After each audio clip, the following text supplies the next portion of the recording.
ऐसा क्या है जो स्त्री मरते दम तक अपने पति को नहीं देती, और ऐसी कौन सी चीज़ है जो स्त्री सबको दिखाती है पर अपने पति को नहीं दिखाती। मित्रों, इन दो प्रश्नों के साथ इस वीडियो के माध्यम से आप ये भी समझेंगे कि वक्त कैसे हंसाता है और कैसे रुलाता है। मित्रों, पति और पत्नी एक दूसरे के पूरक हैं। पति की सफलता के पीछे पत्नी का हाथ होता है, ये कई बार आपने सुना होगा। हमेशा यही सुनने में आता है कि पत्नी ही पति की सफलता की सीढ़ी है, और ये चारों तरफ चरितार्थ है कि एक सफल पति के पीछे एक पत्नी का हाथ होता है, और ये चारों तरफ चरितार्थ है कि एक सफल पति के पीछे एक पत्नी होती है। हर बात के दो पहलू होते हैं, तो आइए आज इसी बात के दूसरे पहलू पर विचार करते हैं। देखिए, एक पत्नी की उन्नति के पीछे एक पति का उतना ही हाथ होता है जितना एक पत्नी का अपने पति के प्रति होता है। तभी तो पति और पत्नी एक दूसरे के बगैर अधूरे हैं। संसार के विस्तार के लिए एक दूसरे का साथ जरूरी है। चाहे यूं समझ लो कि पति और पत्नी के बीच में गाड़ी और चालक का संबंध है। चालक के बिना गाड़ी अपने गंतव्य स्थान तक पहुंच नहीं सकती।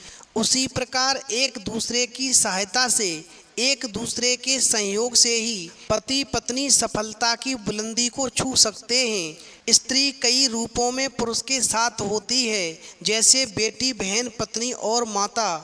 पुरुष भी भिन्न भिन्न रूपों में नारी की सफलता में अपनी भूमिका निभाते हैं, जैसे पिता, भाई, पति और बेटा आदि बनकर के। मित्रों, हम कह सकते हैं कि एक पति के बिना पत्नी का जीवन अधूरा है, और एक पत्नी के बिना पति का जीवन अधूरा है।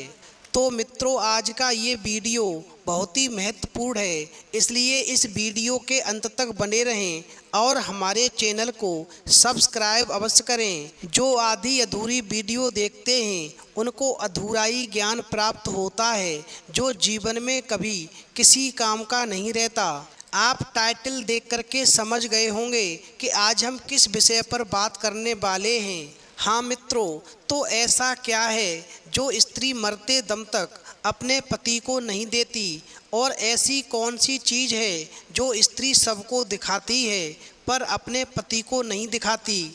मित्रों, इन दो प्रश्नों के साथ में इस वीडियो के माध्यम से आप ये भी समझेंगे कि वक्त कैसे हंसाता है और कैसे रुलाता है। आखिरकार वक्त कैसे कैसे खेल खिलाता है। तो आइए मित्रों, इस पूरे प्रसंग को समझने के लिए पहले मैं आपको एक छोटी सी कहानी सुनाता हूँ। आप इस कहानी को बहुत ही ध्यान से अवश्य सुने। देखिए, एक गांव में एक गरीब औरत अपने पति और अपने पुत्र के साथ रहती थी। मित्रों, वो इतनी गरीब थी कि घर में 4 बर्तन भी ढंग के नहीं थे। पति जो था वो हमेशा बीमार रहता था और चारपाई पर पड़ा रहता था। वो पत्नी भी अपने पति को बहुत प्यार करती थी, और वो बीमार भले ही था मगर वो पति भी अपने पत्नी को बहुत ही प्रेम करता था। उस गरीब स्त्री का एक छोटा बच्चा था जो अभी छोटा था, मगर उस गरीब औरत ने अपने उस छोटे से बच्चे का नाम नसीब सिंह रखा था। वो गरीब स्त्री घरों में चौका बर्तन आदि करके अपने बेटे और अपने पति को पालती थी। उसे पक्का विश्वास था कि एक दिन उसका बेटा नसीब सिंह बड़े होकर के और उसके सारे संकटों को दूर कर देगा, जिससे उसका और उसके पति का बुढ़ापा चैन से कट जाएगा। और इस प्रकार इसी आस में रात दिन मेहनत करके वो गरीब स्त्री अपने बेटे को पाल रही थी। मित्रों, नसीब सिंह छोटा था किंतु बहुत ही समझदार था। हमेशा संयम और धीरज से काम लेता था। उसके अंदर संयम और धीरज की कोई कमी नहीं थी। किसी भी बात को गहराई तक जानने की उसमें प्रबल उत्सुकता रहती थी। अब एक दिन उसने अपनी गरीब माँ से पूछा, माँ हम इतने गरीब क्यों हैं? और अपने पिताजी से भी पूछा, पिताजी हम इतने गरीब क्यों हैं?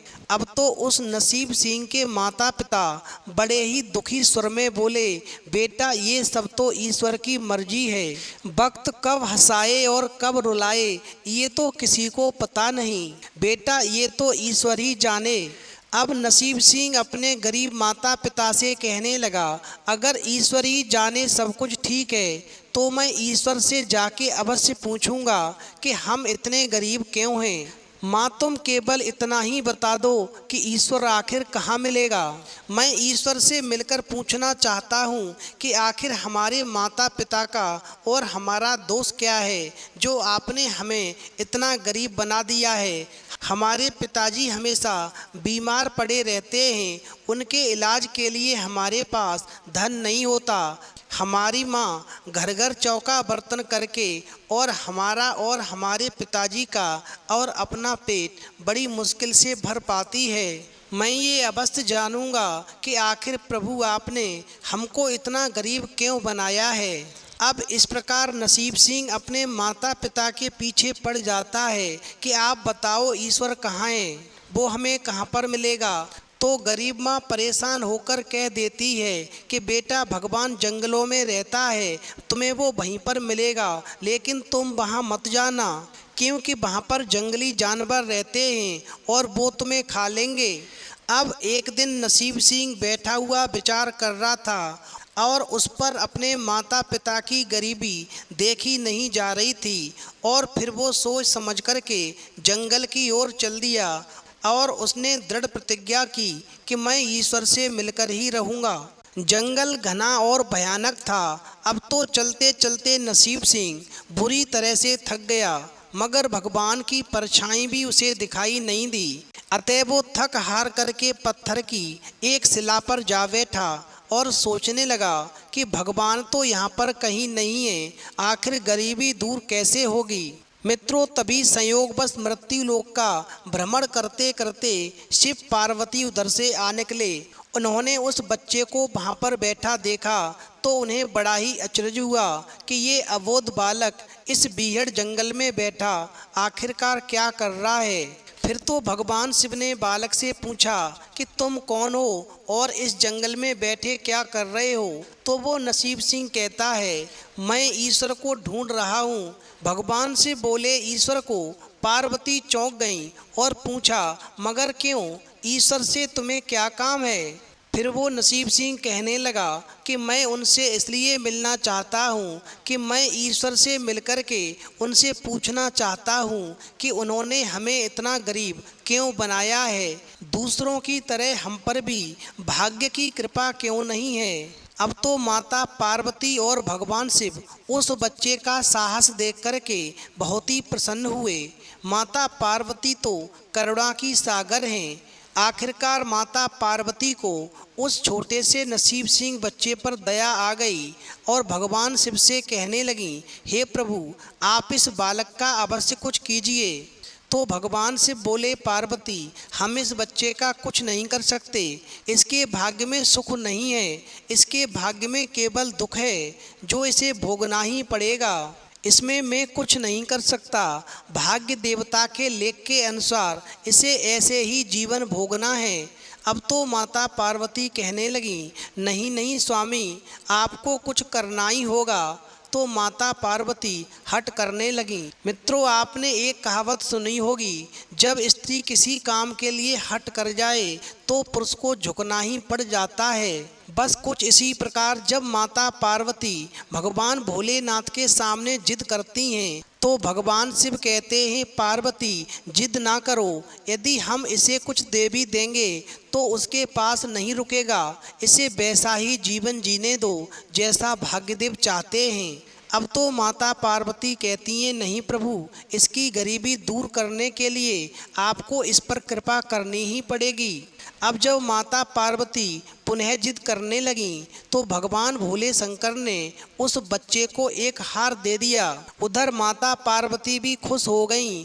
और उधर वो नसीब सिंह भी उस कीमती हार को पाकर के बहुत ही खुश हुआ और वापस अपने घर को चल दिया। मित्रों, माता पार्वती पूरी तरह से संतुष्ट थीं कि उन्होंने एक अबोध बालक की मदद की और अब उसके दिन बहुत ही सुख से कट जाएंगे। लेकिन त्रिकालदर्शी भोले बाबा जानते थे कि ये हार उसके पास नहीं रहेगा। मित्रों, चलते चलते नसीब सिंह के पेट में अचानक दर्द उठा और वह शौच के लिए इधर उधर देखने लगा। उसी समय पर उसने भगवान शिव का दिया हुआ हार एक पत्थर की शिला पर रख दिया और झाड़ियों के पीछे चला गया। तभी अचानक एक चील कहीं से उड़ती हुई आ गई और उस हार को उठाकर उड़ गई। अब मित्रों, जैसे ही नसीब सिंह शौच क्रिया से निवृत्त होकर के उस शिला के पास आया तो वो सब कुछ भूल करके उस चील के पीछे पड़ गया। मगर वो चील के पीछे कब तक भागता, उस चील को कैसे पकड़ता। आखिरकार हिम्मत हार करके बहुत ही दुखी हुआ और फिर रोते रोते अपने घर की ओर चल दिया। मित्रों, घर पहुंच करके नसीब सिंह ने अपने गरीब माता पिता को सारी बात बताई। मगर उस गरीब माँ को अपने बेटे नसीब सिंह की बात पर बिल्कुल भी विश्वास नहीं हुआ। मगर हाँ, बेटा तो बेटा होता है, मगर बेटे की बात को सुनकर के थोड़ी चेहरे पर उदासी अवस्था छा गई। लेकिन नसीब सिंह अपनी माँ की उदासीनता को देख कर के बिल्कुल भी हतोत्साहित नहीं हुआ। उसने मन ही मन निर्णय लिया कि वो कल फिर उसी स्थान पर जाएगा जहाँ पर भगवान शिव और पार्वती से उसकी मुलाकात हुई थी और पुनः जाकर के अपनी बीती घटना सुनाएगा, अपना दुख सुनाएगा। क्योंकि उसको पूरा विश्वास था कि भगवान शिव पार्वती उस धूर्त चील को दंड अवश्य देंगे। अब इधर तो वो नसीब सिंह छोटा बच्चा उसी जंगल में भगवान शिव से मिलने के लिए जाता है और उधर भगवान शिव पार्वती से कहते हैं, देखो पार्वती, वो हार कल वाले लड़के के पास नहीं रहा, उस हार को एक चील उड़ाकर ले गई। मगर अब वो लड़का दूसरा हार पाने व उस चील को दंड दिलवाने की इच्छा से आज पुनः फिर उसी स्थान पर आया है।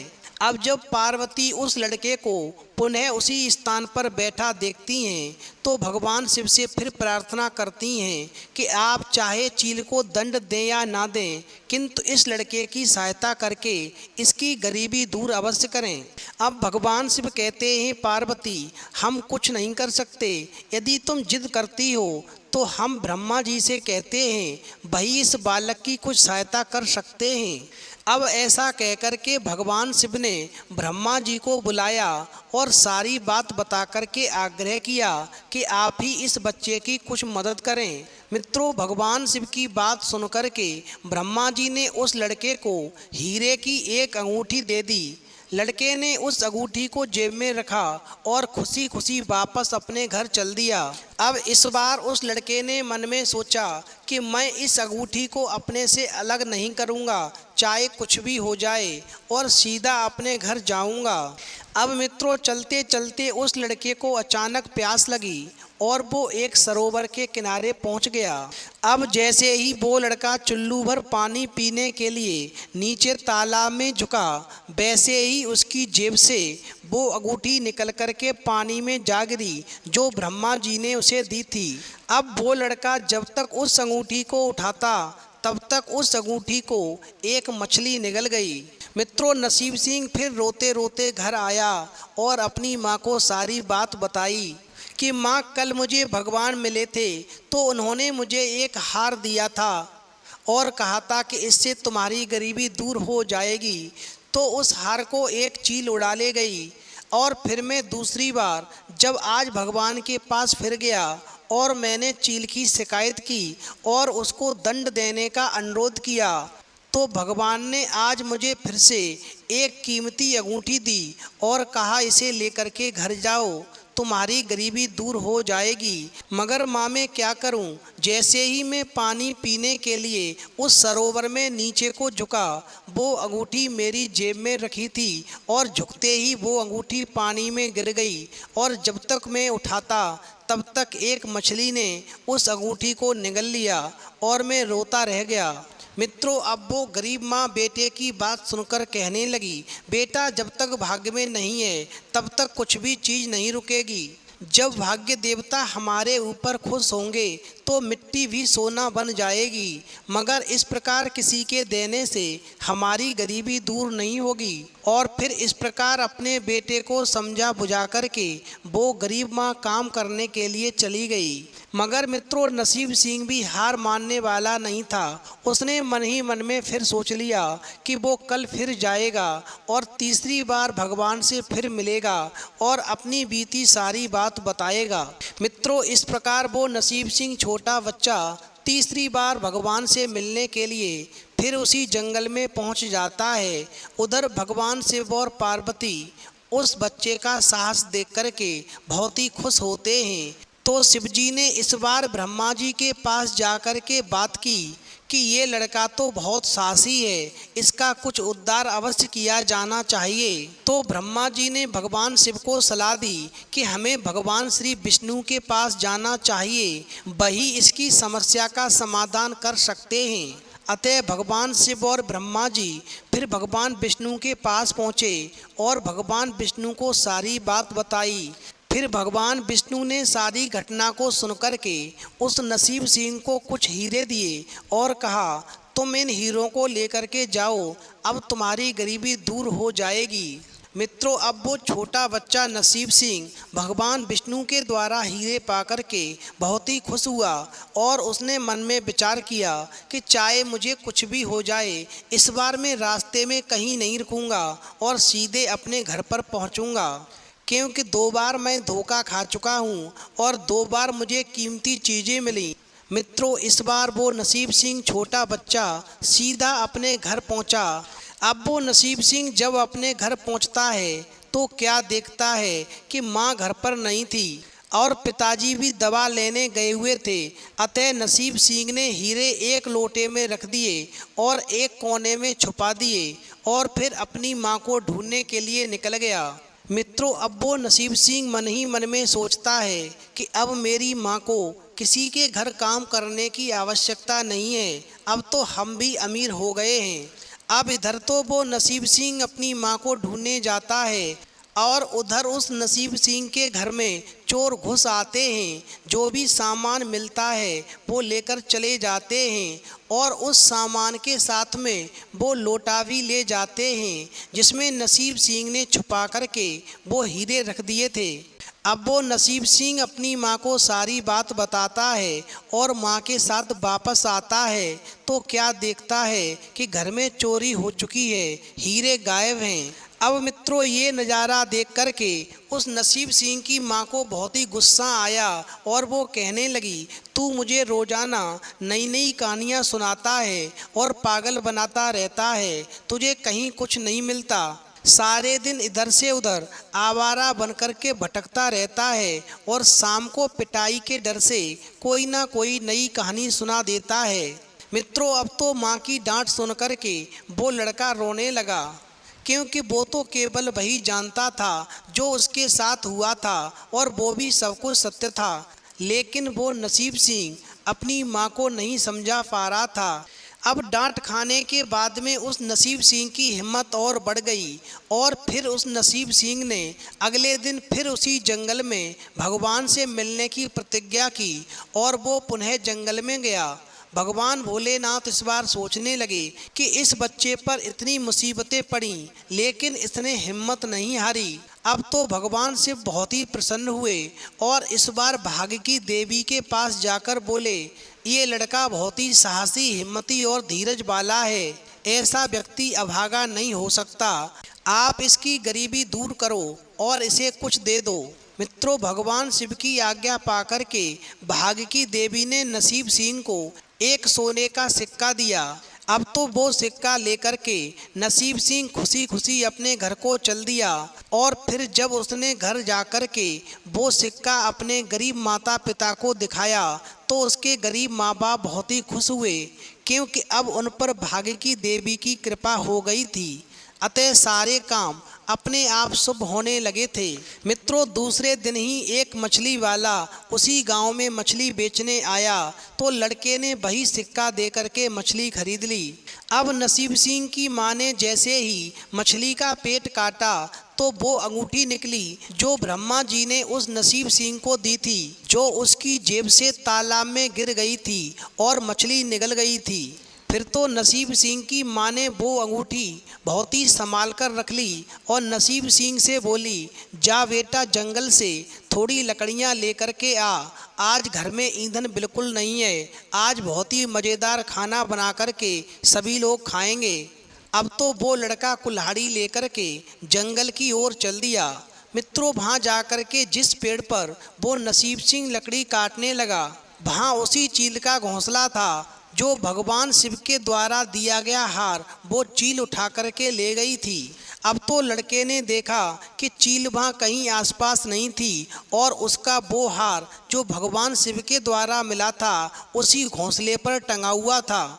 अब तो नसीब सिंह ने अपना हार उठा लिया और जो भी थोड़ी बहुत लकड़ियाँ पेड़ के आसपास पड़ी थीं वो उनको उठा करके और अपने घर पर चल दिया। अब तो वो कीमती हार पा कर के वो माँ बहुत खुश हुई। फिर तो देखते ही देखते उन गरीब माँ बाप के दिन बदल गए, वो भी एक अच्छे बेटे की वजह से। अब तो उस नसीब सिंह के घर में किसी भी चीज़ का अभाव नहीं रहा, पूरी तरह से वो घर धन से भर गया। मित्रों, फिर ईश्वर की कुछ ऐसी करनी हुई कि जो चोर नसीब सिंह के घर से हीरे चुरा कर के ले गए थे उन्हें भगवान ने सपना दिया। उन्हें सपने में महादेव ने चेतावनी दी कि जो हीरे उस लड़के के घर से तुम चुरा कर लाए थे, यदि तुमने उनको तुरंत जाकर वापस नहीं किया तो मैं तुम्हारा सर्वनाश कर दूंगा। अब तो चोर महादेव की बातों से डर गए और अपनी गलती के लिए माफ़ी मांगी और सुबह होते ही वो हीरे लेकर के नसीब सिंह के घर पहुंच गए। अब तो उन हीरों को देख कर के नसीब सिंह के माता पिता का खुशी से ठिकाना नहीं रहा और उस खुशी को नसीब सिंह के पिता बर्दाश्त नहीं कर सके और उनकी मृत्यु हो गई। मित्रों, नसीब सिंह की जो माँ थी वो अपने पति से बहुत ही प्यार करती थी। उनकी बीमारी जो थी वो ऐसी थी जिसका कोई इलाज संभव नहीं था। घर में जो धन का अभाव था वो तो भगवान की कृपा से पूरा हो गया। जब नसीब सिंह के पिता की मृत्यु हो जाती है तो गांव वाले एकत्रित होते हैं और कहने लगते हैं कि अब तक तो घर में गरीबी थी, लेकिन जब सुख के दिन आए तो भगवान ने इसे अपने पास बुला लिया। मित्रों, इस प्रकार नसीब सिंह के पिता को शमशान ले जाने की तैयारी गांव वाले करने लगे और 4 लोगों ने नसीब सिंह के पिता को अपने कंधों पर उठा लिया और शमशान की तरफ ले जाने लगे। और उधर नसीब सिंह की माँ जो थी वो अपने पति से बहुत ही प्यार करती थी और वो भी अपने पति का अंतिम सफ़र में साथ देना चाहती थी, लेकिन गांव वाले कह रहे थे कि तुम वहाँ नहीं जा सकती हो, तुम घर पर ही रहो। अब तो उस नसीब सिंह ने फिर पुनः भगवान शिव को याद किया तो भगवान शिव उसकी भक्ति और श्रद्धा से पुनः प्रकट हो गए। तो नसीब सिंह ने भगवान शिव से कहा, प्रभु एक बात बताओ, मेरे पिताजी के जीवन का अंतिम सफ़र है, वो शमशान तक, मेरी माँ उनके साथ जाना चाहती हैं। तो भगवान से बोले, बेटे, एक पत्नी अपने पति को जीवन भर सब कुछ दे सकती है, लेकिन यदि कुछ नहीं दे सकती है तो वो है मरने के बाद कंधा। कोई भी स्त्री मरने के बाद में अपने पति को कंधा नहीं देती। अब भगवान शिव कहते हैं, बेटे मेरी दूसरी बात भी समझ लो। एक स्त्री अपने पति को सब कुछ दिखाती है, लेकिन यदि वो कुछ नहीं दिखाती है तो अपने विधवा होने का रूप नहीं दिखाती।